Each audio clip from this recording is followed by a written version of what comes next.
that Papine Market continue to grapple with, illegal dumping right over there. What is it that you are doing as council to try to mitigate against that? Well, for sure, coming shortly is that we will be relocating the garbage area.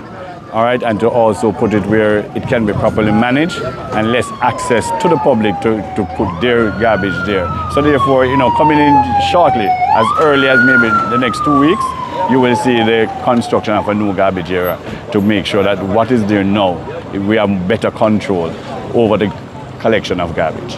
My understanding is that it's not only vendors in the market that dump garbage, but persons from outside. Definitely, the residents from all walks of life. It happens almost in everywhere, but here I can tell you, I have seen it where people just pass by, empty their waste out of their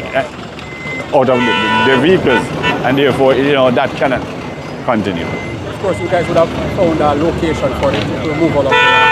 Yes. A design has been done, and all of that has done in consultation with UTEC, led by Dr. Archer, and therefore all those designs are pulling together for us to can manage the market area better.